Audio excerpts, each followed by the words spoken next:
Jesus Trilogy, Book 1, The Four Messiahs, Chapter 30. Joseph, Joseph, it was Victor. Florence says we need to move Mary into the house. We'll take her into our room. Victor had to shake Joseph to get his attention. Okay, I'll carry her. Just then Mary let out another piercing scream. There was more intensity in this one. No, don't move me, she wailed. It was now 11 p.m. Mary had been in labor for about 12 hours, but things had gotten more serious for about the last 6. "Do you want to push, Mary?" Florence asked. She remembered the doctor asking that over and over again with her first delivery. Yes, no, I don't know. It hurts. Her voice trailed off into another contraction. This time the interval had been barely 2 minutes. Great beads of sweat formed on Florence's forehead. She didn't know what to do. Be calm, she thought. She was not a religious woman, being Roman, but she prayed now as never before. She must trust her female instincts. What had the doctor done with her? Of course, he checked her. She realized she better check Mary to try and find out what was going on.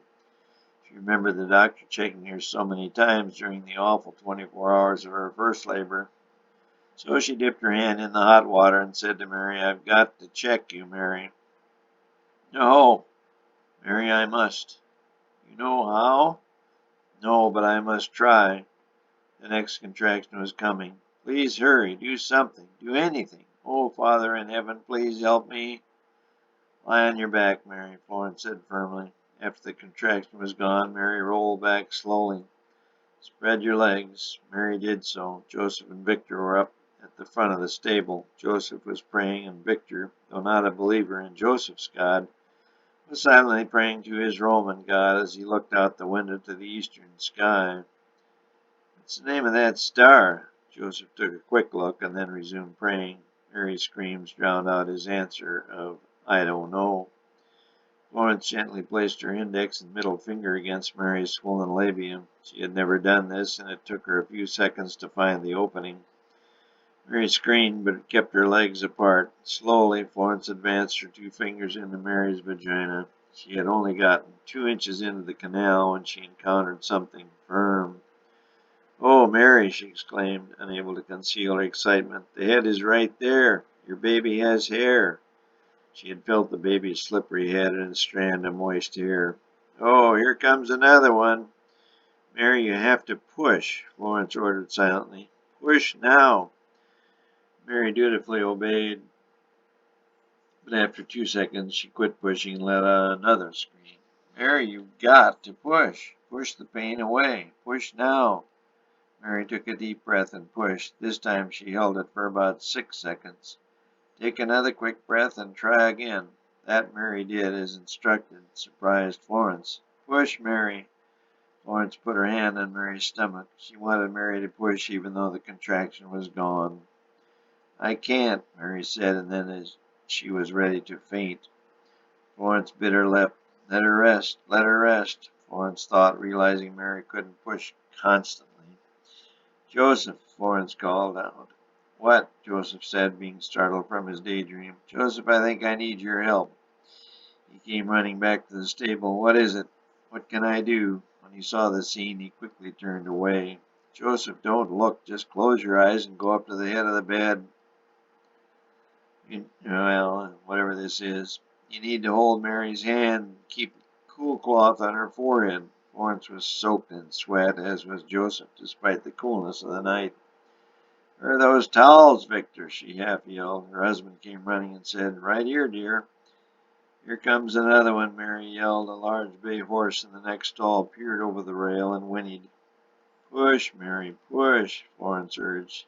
"You've just got to push harder." I am. Mary took another big breath and pushed with more fervor. She squeezed Joseph's hand with all her might, surprising even Joseph with the strength of her grip. "Where's the woman get such power?" he thought. It must be a gift from the Creator. This time Mary had pushed so hard she actually did faint. The weak-kneed Joseph put a cool cloth on her forehead, and she roused herself. "How much longer, Joseph?" she whimpered. "Soon, very soon," Florence answered.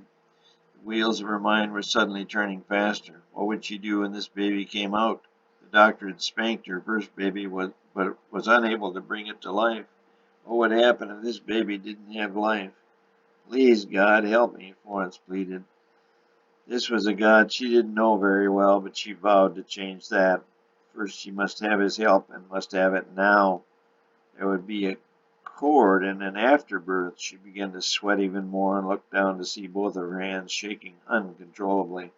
I've got to cut the cord. I've got to cut the cord and tie it off. But with what? What will I use? She was thinking out loud.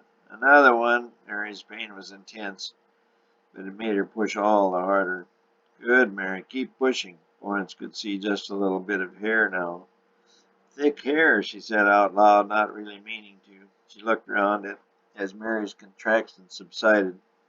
Victor, she ordered, I need a knife. I'll get one right away. He returned in about 30 seconds with a gleaming kitchen knife. Victor, it's dirty. There was a brief look of disgust on Florence's face. You said, give it to me, she snapped. She washed it with a towel, dipped it in hot water, and looked around again. Victor cut me a length of the rein from that bridle. She handed him the knife. But that's my new bridle, he said. Can't you see we're having a baby? She exclaimed. But, Victor, she raised her voice another notch. Men!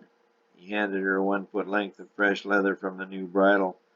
Florence took it and turned back to Mary. He's coming, Mary said with renewed energy in her voice. She somehow knew the ordeal of childbirth was nearly over. Oh, Mother, you never told me it would be like this. She bit her lip even as she thought it. This was no ordinary birth. This was the Son of God she was pushing out into the cold world. Would he be all right? She had often thought about this, but knew in her heart that God would protect his own.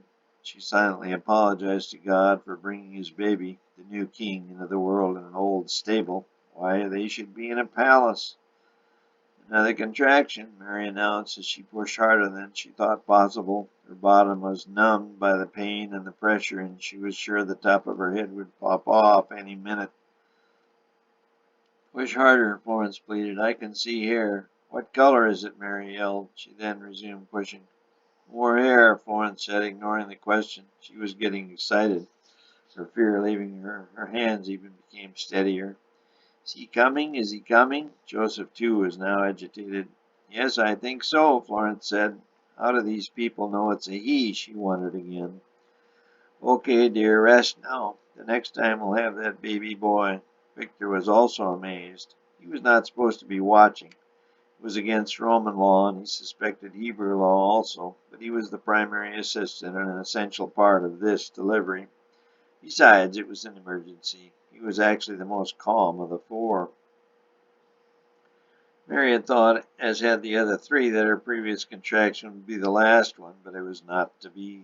The head of the little baby had protruded to about a quarter of the way out. They had all, except Mary, seen black hair, but as the contraction subsided, the head receded back into the vaginal canal, and Mary lapsed back into her semi-conscious state.